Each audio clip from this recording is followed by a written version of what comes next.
Wait a minute. What is that? That looks like a football schedule. After all the talk of NIL, the NIL Go Clearinghouse, revenue sharing, the House settlement, etc., etc., etc. Can we talk a little football today? Can we talk a little Auburn football? We're going to get into that schedule, and we're going to discuss why it is war damn time for the Auburn Tigers to finally end their long, irrational nightmare and beat either, we're not going to get greedy, we're going to suggest they could beat either Georgia or Alabama for the first time in forever. And to help me discuss that subject, someone who is quite familiar with the Iron Bowl, with the Deep South's oldest rivalry, and that's my buddy from CBS 42 in Birmingham, Scott Griffin. Scott, how you doing today, man? How are you? I never seen anyone get so ecstatic over a schedule. I am. I don't know about you. I'm a little, look, we have to talk about revenue sharing and NIL and all of those business aspects of college football. Those are important topics. I understand. However, the more we get away from the actual game on the field, the more we turn off the people that we're trying to appeal to, or they're trying to appeal to. That's fans. And look, at heart, you and I are journalists. We've been covering the sport for a long time. But if we weren't fans of the sport, we wouldn't be doing what we're doing, right? That's right. It's important, those other things you were talking about, but fatiguing. Because it sounds like we're taking economics classes or something. Like, why are we taking this? We want to cover games. Yes. Talk about on the field. So even though it affects on the field, at least in getting the contest started, it doesn't affect during the event. So I like the during the event stuff. Yeah. Yes. I like the idea of moving on from macroeconomics and microeconomics to actual football games. And it didn't really make much news this week as it might otherwise have, given everything else that's happening. But ESPN and the SEC did release the game times, the kickoff times for all of the games in the SEC from week 4 through 14. We already knew the first 3 weeks schedules and the kickoff times, but now we know the entire season, and that's a reason to get excited. And it's a reason to get excited, I think, if you're an Auburn fan, because you've had a lot of reasons over the last 4 years in general, 5 years in the Iron Bowl, 8 years in the Deep South's oldest rivalry, to not be excited, to be angry, frustrated, and every other negative emotion you can think of if you're an Auburn fan when you think of those two rivalries. And let's look at the Georgia rival. As bad as the Iron Bowl has been for Auburn, they've at least had a chance. They've had very good chances the last 2 times the game was played in Jordan-Hare Stadium. But the Georgia rivalry, God, oh my goodness. Brandon, let's look at Kirby Smart's record against Auburn. Scott, Kirby 9, Auburn 1. I see a lot of lack of scoring there, right? Just in the previous 5 years, I see a 20 spot, and then I see 4 under 13, a 14, a 10, a 7. So what you're saying, Kevin, is in the last 10 contests, they have scored over 17 points once. You're not going to beat many teams scoring over 17 once, which is a tip of the hat to Kirby Smart defensively as well. But yes, there has been a lack of drama into this game, except for a couple of falls ago when I was at Jordan-Hare, and that was a pretty tight game until we talked this morning. Brock Bowers took over with 4 or 5 catches there on that last drive, and he was unguardable. But that was okay. That was some drama, but the rest of them, and ironically, that was a game they scored 20. The rest of them have been not very pretty. Yeah, and that happened under 3 different Auburn coaches.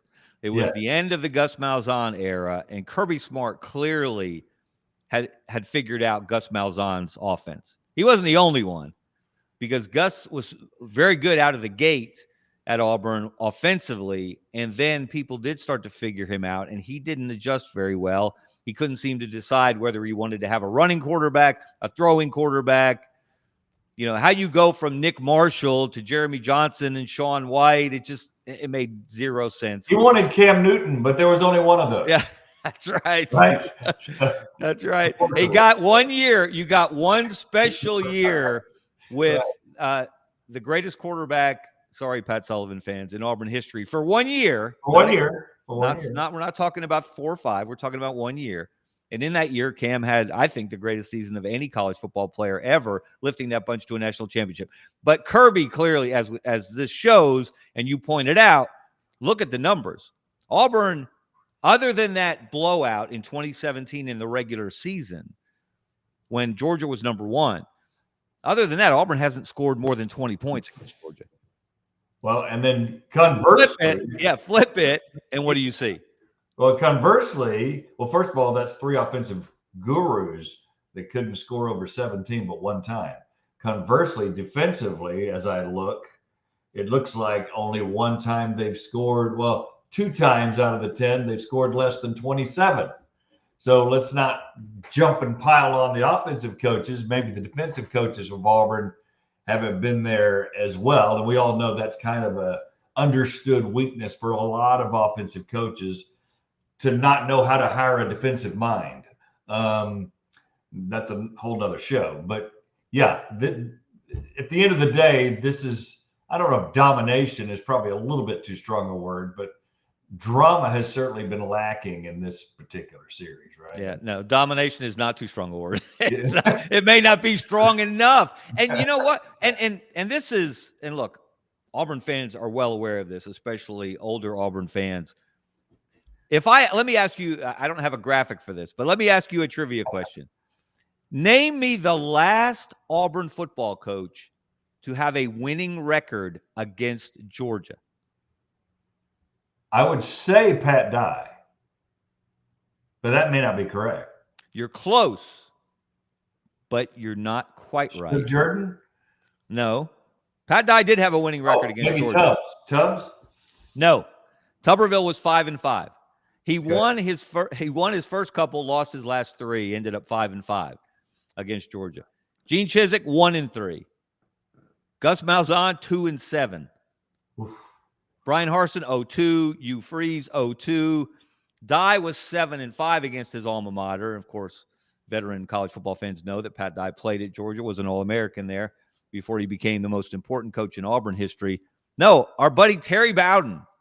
Wow. Was actually, and I'm not going to give him grace. He gets the L in his 1998, even though he'd already left the premises by then. We're hanging the L on him, but he was 3-2-1 against Georgia he was there 5.5 years. Let's be honest, that with the Dye 7-5, that's all you can ask for in this. We're not asking you to be 7-3. We're asking you to be close to 500, but it hadn't happened in the last 11 years. Yeah. And that is just astounding that Georgia's won 8 straight, 11 of 12, 17 of 20. That should not happen. That's an embarrassment to the legacy of Pat Dye that Georgia has dominated this series the way that it has. But hold on, there's hope. And on that schedule, Brendan, if we can look at that schedule again, for Auburn in 2025. When they announced the game times, and this is a cute gimmick, if you will, that ESPN uses, but I will say actually a smart approach. They don't lock in every game time for the rest of the season. They do allow some flexibility. Hence the word flex, afternoon, night. And we're going to get to that word night in a minute because I think that's really important. But if you look at that, the afternoon games will kick off between 2:30 and 3:30 Central Time. We're going to stay in Central Time since we're in Birmingham. Night games kick off between 5 and 7 p.m. Early games between 11 and noon. So, and flex games can either be an afternoon game or a night game. Right? Yeah. And they make that determination no later than 6 days before kickoff. Obviously, you want to give fans who are traveling to the games an opportunity to plan a little more in detail as they get ready to head to the campus. But there's only one game on there in which you see the word night, and that's the Georgia game on October 11th. And why is that important? Even, Scott, here's another, I'll give you some more fun numbers. Even over the last 4 years, 4 straight losing seasons at Auburn, right? Auburn is 9-2 in true night games. Now, I'm not talking about games that kick off at 2:30 and then it gets dark and the game ends under the lights. Night, right? Beginning at night. Again, after 5 o'clock Central Time, 6 o'clock Eastern. Yes. There may be some fading daylight as at kickoff, but it is essentially a true night game. Right. What is it the announcer says at Tiger Stadium in Baton Rouge? As the sun finds its home in the western sky. That gives me chills every time I go to a game at LSU. And that's what we're talking about. True night games. There is obviously the Ball State game is a night game. That's a gimme early in the year. But that Georgia game is going to kick off between 5 and 7 p.m. Auburn has been, even in these last 4 years, 4 straight losing seasons, 9-2 in true night games at home. 3-2 in true night games against SEC opponents. Remember, were you at the game? Were you at the Texas A&M game after they had fired Brian Harsin and Cadillac Williams was the interim head coach? And remember the emotional outpouring in that stadium? It was something special. And A&M, the last 2 times they've gone in there at night, they've gotten beat, including last year in 4 overtimes. And that was a pretty good team, Texas A&M team. Yes, last year was better than the 1-2 years previous. That was Jimbo's last team. That was not a very good team. No. But last year they were pretty good, and Auburn beat them in 4 overtimes. Mm-hmm. And that was and again another Auburn team with a losing record. What is it? I'm going to ask you your thoughts, Scott, because you've been to a lot of games in Jordan-Hare Stadium at all times of day. What is it about Jordan-Hare After Dark? I don't know, because it's not as easy an answer as talking about LSU, right, after dark, because it's enhancements that take place. Not that that's not going on at Auburn. I don't know. It's just something about it. Maybe these days with the media and different things, guys get more hyped because they know it's kind of prime time, for lack of a better word, for football at night. You're at home anyway, so you get that energy. I think that's the main thing. But then that nighttime, that build up all day to finally have your team and you and I are going in the stadium and whatever, there's just that natural build up. I think it's probably enhanced for any home team. But, Auburn does have a special atmosphere at Jordan-Hare Stadium. To your point, though, 3-2 SEC, but a lot of those games, as you know, are early on cupcake games that they always play at night early in the year to stay away from the heat, right? When they want to get games. So like Ball State this year. Exactly. It's a 6:30 kickoff. So there's a little bit of that, but they are 3-2 to your point, and it is different at Jordan-Hare at night. Not to the LSU level, but I don't know. I don't know if there's one easy answer for that. And that, and I took some liberties here. Each of these games in which these all-time great plays happened, the prayer in Jordan-Hare, the kick six, both in 2013 against Georgia, Ricardo Lewis catching that tip ball on the left, and then Chris Davis taking back the missed field goal, 109 yards in the center. And then it happened in reverse 2 years ago when Alabama went in there. Auburn had that game won, never should have lost that game. Gave that game away. Rush 2. You rush 2. It's 4th and 31 in the last minute. And you rush 2. You give Jalen Milroe time to throw a dart to Isaiah Bond, and that was Gravedigger, of course. But crazy things happen in Jordan-Hare Stadium. They happen against Georgia. They happen against Alabama. They happen against Alabama a little more frequently than they have against Georgia. Brendan, pop up there. After the 2019 game, Scott, were you in Jordan-Hare Stadium? Remember Georgia in the kick six year? They had the crazy play that was miraculous. That's the prayer. That's the prayer in Jordan-Hare. So yeah. It does happen occasionally, right? Yes, yeah. After the 2019 Iron Bowl, Brendan, pop up the the graphic "Ain't Nothing Like It Nowhere." I stole Dreamland's advertising slogan, talking about the Iron Bowl, but not the Iron Bowl anywhere, but the Iron Bowl in Auburn. There's something different about that game in that stadium. And then think about the last two, Scott.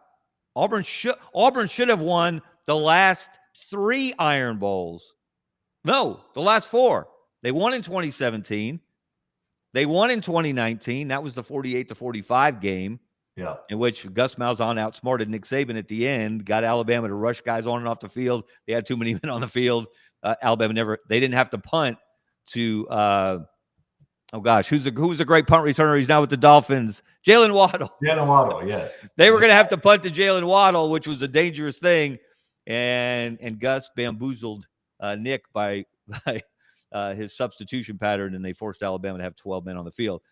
But they should have won in 21, 4 overtimes. Yeah. They had to lead the whole game. It was Bryce Young had to do Bryce Young things to get it to overtime. And then Gravedigger in 2023. So that is why, one of the reasons why I say it's war damn time that Auburn beat one of those two teams, because first and foremost, they're both going to Auburn this year. Do you like the fact that those games are separated now? They've been separated by a non-conference dog, if you will. Right. In many years. They are separated. But now they're in October. One's in October, one's at the end of November. Do you like that? I think I think so. It's going to be hard to do that with the ever-changing landscape of each team. But if you for sure put that kind of game in there, like they separated LSU, Alabama, and Alabama, Auburn. So I think it's fair, because normally in a normal season, those are such tremendously big games. Now, if the SEC ever goes to 9 games, that might change, right? And they go back to that, but we'll have to wait and see what happens. But I think that's fair to do that for any team, not just Alabama and Auburn, to separate major rivals late in the year that could be compelling matchups for sure. Yeah. Now, I wouldn't predict it, because that would be foolish, especially in June, especially on Friday the 13th in June, to make that kind. Yeah. That would be spooky in a different kind of way, to predict that Auburn would beat Georgia or would beat Alabama. But my thought is, if not now, when? Because Georgia has more questions than they've had in some time. They don't have a proven quarterback. Alabama does not have a proven quarterback. Alabama's coming off its worst season since Nick Saban's first season. A long time, yeah. With three regular season losses. And 2 of them, look, Vanderbilt was improved, but that's a 6-6 football team. You shouldn't give up. You should not give up 40 points to that Vanderbilt team. I don't care how much magic Diego Pavia weaves throughout the course of the game. You shouldn't give up 40 as Alabama did. And then you should be able to score more than 3. I don't care how good the head coach, Brent Venables at Oklahoma, is as a defensive mind. You should score more than 3 when you play the Sooners, as they did last year, but they lost that one 24-3. So Alabama, to me, is vulnerable, relatively speaking. It's not Ball State, but it's vulnerable by Alabama standards. Georgia, same deal, vulnerable by Georgia standards. That's why I say, if Auburn doesn't beat one of them this year, when does it happen? Well, to your point, and I think we're focusing on the quarterback position, because Jackson Arnold comes in, although he only threw for 1,400 yards and 12 touchdowns last year. He comes in as a high-profile former 5-star guy that at least played an entire year in the SEC, right? So he's coming to a Hugh Freeze system. He's got those 4 freshman wide receiver, although only one, Cam Coleman, really stood out. But the other 3 are still there. They've got another transfer in from Georgia Tech. So they've got a great wide receiver room. So the offense I'm going to use the word has to be better. To your point, Gunnar Stockton is a 4-star guy, hasn't played a lot of college football. Ty Simpson, as you know, former 5-star guy, got a handful of starts under his belt, but hasn't played a lot of college football. Now, they may end up being better than Jackson Arnold. But to your point today, June 13th, you would think even you could argue that the quarterback room at Auburn, at least the starter, might be a little better or ahead because we have a resume to look at with him. And even though it wasn't great, there's that capability. So while Georgia and Alabama have the history of what we're talking about, having beaten these guys, Auburn may have the advantage there. And again, it's kind of weird that they have them both at home. I can't overstate that. That they need to split those. I would not want. It's great the year you have them both at home. Obviously, it's really bad next year when if they both play at the same time. I know the SEC schedules. It's not the way it used to be. But if you had to play them again on the road like you did last year, that's a problem. So I guess your feeling is from the quarterback room standpoint mainly, or? Well, it's a combination of factors. Again, like I said, I think Alabama and Georgia are more vulnerable. I think overall, they're more gettable than they've been in some time. I think they don't seem as elevated, maybe. Exactly. I think the gap. I think it's fair to say that the talent gap between Auburn and Georgia and Auburn and Alabama has narrowed. It was very wide. I'm not saying they've caught up by any stretch. But they do have two top 10 recruiting classes. So it should be, even if Alabama and Georgia stayed where they were, and they did, Auburn getting better narrows the gap naturally, right? Yes. So and even when you look at it from that perspective, even with what Hugh Freeze inherited from Brian Harsin 2 years ago, both Georgia, and you were talking about the game, you were there, Brock Bowers had to go and do all-American things on a last drive. It was 20-20 with 6 or so minutes left in the fourth quarter, and Georgia drove down the field, and Brock Bowers had to be great, and he was on that drive, and Georgia ended up winning 27-20. That's been the closest game in the rivalry since Auburn won in 2017. Yeah. And then Alabama goes in there, and that's an Alabama team that's headed to the playoffs. And Auburn had the lead in the last minute. And again, Jalen Milroe had to throw a dart, 4th and 31. I know he had all the time in the world to throw it. It's still a miracle play. It's still a miracle play. And Isaiah Bond got open, and did he push off? Who cares? He made a play. Miracle play, yes. Yeah, he made a play. Jalen Milroe made a play. But it took a miracle play, maybe the converse of the kick six in some ways, for Alabama to win that game. So even the vast talent disparity that existed 2 years ago, when they went to Auburn, Georgia struggled to win. They were in doubt games. Yeah. Alabama needed a miracle to win. Yeah. So 2 years later, given the influx of talent that Hugh Freeze and his staff have brought in there, why shouldn't Auburn beat at least one of its two chief rivals this year? That's my question. Not can they. Why shouldn't they? Well, why shouldn't they? That offensive gap is where it was more evident to me. That's definitely narrow, because I would think Alabama or Georgia wide receiver rooms, just focusing on that position, aren't much better than what Auburn can offer up right now. The quarterback room we just talked about is probably equal as far as right now, June 13th. Auburn has had some offensive line problems, especially run blocking. That's supposedly better. They were gotten some young talent in there. It's got to develop. Defensive line talent is better. And obviously, as coaches say, offensive defensive lines is where you win football games in the SEC. So if those are better, they should be more competitive, right? So yes, I agree. Overall, all that being said, they should at least be competitive, especially being at home. To your point, you better do that if you don't pull an upset. At least be competitive and have it be like a couple of years ago where it was in doubt with a few minutes to go in the game. Yeah, there is something, again, there's just something special. You've seen it many, many times. I've seen it many, many times. When they play the Iron Bowl in Auburn, let's look back at that graphic, Brendan. More so than the Georgia game, There's nothing like it nowhere. And again, apologies to Dreamland or hat tip to Dreamland for their advertising slogan. This is what I wrote in 2019 after Auburn won 48-45. Remember in that game, Scott, Mac Jones threw 6 touchdown passes. Yes. 2 of them to Auburn, 4 to Alabama.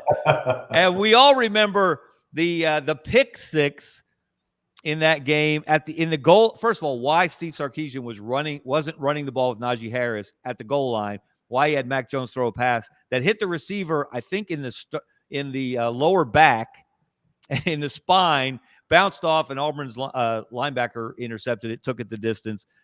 And that inspired me to write this. The Iron Bowl in Auburn is the Mount Olympus of heroes and goats, the Dante's Inferno of decisive and derisive moments, the magic kingdom of beautiful madness, the biennial, bipolar opposite of joyless murder ball.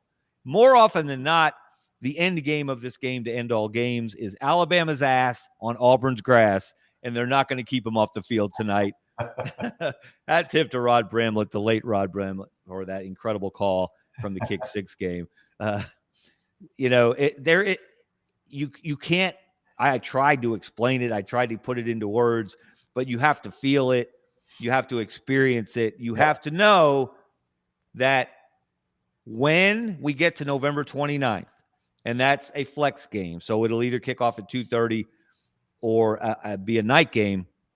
And I didn't even look this up. I can't remember the last time the Iron Bowl wasn't a 2:30 kickoff, right, in that, what used to be the CBS window. So, but it's going to end after dark. It will get dark. Yeah, and most of the big plays have come at dark. Yes. We talked about the prayer, the kick 6, that's come in the nighttime. So every one of those has come the under. Stadium has gotten ramped up from a competitive game. And it's come under the lights, yes. Right. And whatever has happened to that point in the season, and usually Alabama's been up, Auburn's been down. Auburn raises its level when Alabama comes to town. And that's what they're going to have to do again this year. So, Brendan, if you will, let's look at the but what you're saying at the end of the day, they need a win is what I'm hearing from you. Yes. Competitiveness. No, I'm beyond standpoint. I'm beyond that. You got to put one up in the win column. If you're asking me about expectations, and obviously the first expectation is you got to have a winning season. Yeah. You can't have another losing season. If you have another losing season, then I don't see what reason you would have to continue with the current coaching staff. Let's just be honest. If you can't have a winning record against this schedule this year, in your 3rd year on that campus, when every Auburn coach, going back, starting with Pat Dye in 1981, did something special in year 1 or year 2. If you can't make something special happen by year 3, time to stop blaming Brian Harsin. Time to stop blaming Alan Green. Yeah. This is your team. It's your staff. It's your roster. It's your time, Hugh Freeze, to prove that you are the guy that can take Auburn back to what Auburn is used to being, what it expects to be, and what it should be. Yeah. It to me, just like last year, they had the odd 5 games at home to start the year. They could have really set the table and gotten confidence. And let's not underestimate how you feel about your football team and how the players feel about themselves, right? And they didn't pull that off. They were 2-3. So they were toast really as the year went on there. This year, I would argue the same thing, Kevin. When you look at that schedule again, you've only got 2 at home in the first 5 winnable games, and you will win those. But what about Baylor on a Friday night, an odd time against a competent, possibly good team? But then you've got Oklahoma and Texas A&M, who should be better on the road. So I think to have that shot against Georgia, they don't need to be 2-3 again, or they're not going to feel good about themselves, because Georgia's likely going to be undefeated or close there. I don't have their schedule in front of me, but and then you got Missouri after that. So yes, even though the games are more competitive with Georgia, Missouri, Arkansas, Kentucky, I think it's those first 5 with those 2 wins at home What happens on the road in those first three is going to tell us maybe what happens on October 11th. And that's going to tell us maybe what happens on November 29th. That's a great At least point. from the Auburn side of things, obviously. Yeah, how they feel about themselves when they get to October 11th, when Georgia rolls into Jordan-Hare. Is Arnold the answer? We're going to know after 5 games, right? It will be determined. Is he who we thought he was, right? It'll be determined by that opening stretch. Yeah. As you said, much more difficult than last year when they had 5 straight home games, and they did not take advantage of it. They lose to Cal. They lose to Oklahoma. They lose to Arkansas. Every one of them a winnable game. But they didn't win them. They let them get away. That's right. So now you better be sharp sooner this year, starting with that opener, because Dave Aranda, look, Baylor's not going to have a talent advantage on Auburn. No. I refuse to believe that. But Dave Aranda knows how to coach up a defense. He knows how to break down an offense. And he's had all offseason, and we'll have the rest of the offseason and fall camp to prepare for that Auburn offense in Jackson Arnold and what it's going to look like under Hugh Freeze. So that's not a must-win game. You're not going to write the season off after 1 week, but that game is critical. And really, I look at it as you do, as more of a package, the first 5. Where are you after that? And you're coming off back-to-back road games. The good thing from an Auburn perspective is you get A&M in the afternoon in College Station. You don't have to play them at night. And as we've talked about throughout this show, every place is crazier at night and more difficult to win as a visitor. So that's a little edge for Auburn there, that they get that as an afternoon game. Oklahoma could be an afternoon game. You see flex by that on that schedule. That'll either be an afternoon or a night game. Obviously, 2 gimmies, what should be gimmies against Ball State and South Alabama. Okay. So if you're 3-2, even 3-2 going in there against Georgia, I think you're still okay. If you're 2-3 again after 5, then you're looking at disaster. So 3-2 for you, though, assuming Ball State, South Alabama, like I think you are, you're really only 1-2 on the road, but still that would be okay. I'm saying minimum requirement. You would like to be at least 4-1. Right. And of course, you'd love to be 5-0. Minimum 3-2. Minimum 3-2 to really feel good about yourself, as you said, because you get a week off before Georgia comes in there. Georgia actually plays on the 4th. I don't have their schedule in front of me. I forget who they play, but so you've got a little extra time to heal up, prepare, scheme, game plan for the Bulldogs. So that's and then you get at the end of the schedule, and who knows how Auburn is feeling about itself. The good thing, again, when they go to Vanderbilt, it's an afternoon game. When they go to Arkansas, it's an early game, either 11 a.m. or noon kickoff. You love to play those as a visiting team. The home team doesn't have the home fans don't have a chance to get ramped up and juiced up. And so that's usually an easier environment to play early on the road. So again, there's a lot to like about this schedule, the way it shakes out for Auburn. Yeah, and I was going to say they played Alabama and then Kentucky before that. But back to Auburn, I think I hear you saying, without saying it, you would like at least one of those wins not to be Baylor, because I think Baylor's key. But if you lose it, I don't think all is lost in the season. You'd like for one of them at least to be Oklahoma, Texas A&M, to feel okay mentally and be confident with Georgia coming in and in the preparation for that off week with Georgia coming in. And look, and so how much is going to be swirling around the Oklahoma game for Jackson Arnold? Yeah. You know, they kicked him to the curb. They said, thanks for your service. Good luck in your future endeavors. Let him walk out the door. He's going to, how's he going to handle the emotions of that weekend? There's so much to look forward to. And I'm glad, for one, Scott Griffin, that we are talking about actual football on the field for a change. We're only a couple of months away from the start of the season, but I'm glad we're talking about the sport itself and not all the ancillary business aspects of the sport.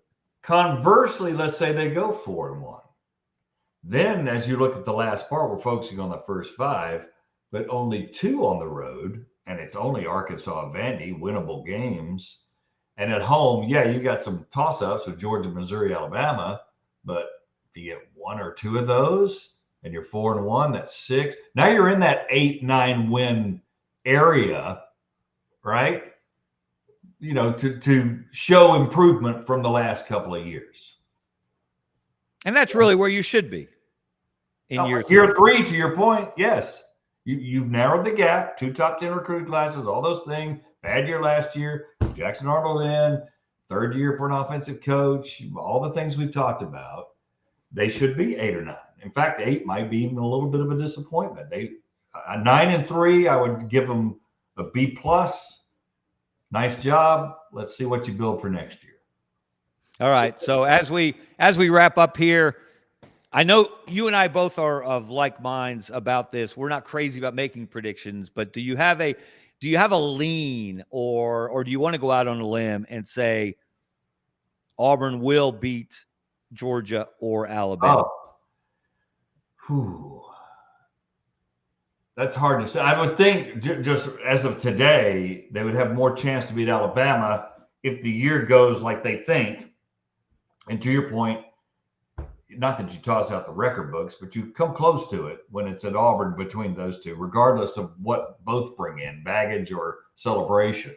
Mm-hmm. So I would say the best chance with that answer would be Alabama, not knowing anything about the Georgia situation and such yet. What are your thoughts on that? Would you agree? Or I'm going to go drama with Alabama. You know, I'm going to go a little farther out on the limb. I'm going to suggest. I'm not going to predict. I'm going to suggest. That's my new thing. I make suggestions, not predictions. It's the same thing, by the way. But go ahead. It's the same thing. I'm just using a different label. Okay. That's right. It's a cute try. If Auburn doesn't beat Georgia or Alabama, Auburn will be looking for a new coach for the 2026 season. Or not both. You're beyond competitive. You want to see a win. It does nothing for the Auburn program to play a close game against Georgia. They did it 2 years ago. It does nothing for the Auburn program to play a close game against Alabama. They did it in 2023. They did it in 2021.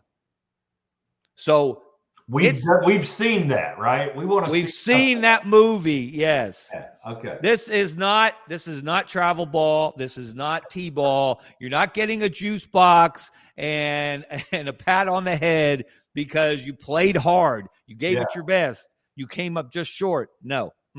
No, you're Auburn football. It's time to start acting like it, and it is war damn time for you to beat at least one of your traditional rivals. If both, I said it. If both, we're maybe talking playoff, 10 wins, maybe playoff. Yeah. I mean, you beat both, you're talking playoff. Unless the season goes completely haywire, which would be so Auburn to beat Georgia and Alabama and lose to Vanderbilt and lose to Oklahoma or lose to Texas A&M. That would be Auburn being Auburn in the traditional derisive sense of the phrase. Yeah. So you're saying only 2, but I agree with you. The importance has ramped up for just those 2, besides the first 5 we talked about that are very important. But for those 2, the rest of the year, and I agree, you got to win one of them. Just it's like sales, right? Well, show me where you've improved. If you lose, it's not where you got close to your budget. I want you to go over budget, right? So, they probably need to win at least one. It's time. Yeah. War damn time, Scott Griffin. That's the 3rd time you've said that. I love that phrase. All right. Well, we got to get out of here. I'm just excited that we're talking football. Scott Griffin from CBS 42 in Birmingham. Thank you for joining us today. Brendan Martin, best producer in the business. Thank you for putting this all together. I'm Kevin Scarbinski. This is Scarbo Knows. Check out all the great shows on the SEC Sideline Sports Network. All right, everyone, have a great day. See ya.